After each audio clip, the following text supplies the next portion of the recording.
قبل أن أختم أريد أن أشير إلى فائدة لا تتعلق بالدرس، وإنما أرجو بذكرها أن تكون مفيدة لكم. هذه النسخة التي بيدي من كتاب معارج القبول امتلكتها قبل أكثر من 30 سنة، وفي لي عليها تعليقات قديمة، بعضها كتبته بالقلم الرصاص المرسام اللي يسمى المرسام.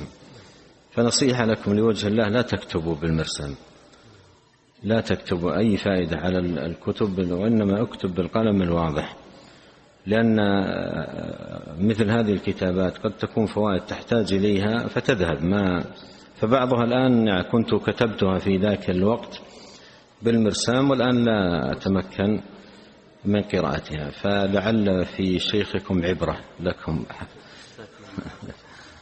سبحانك اللهم وبحمدك، أشهد أن لا إله إلا أنت، أستغفرك وأتوب إليك.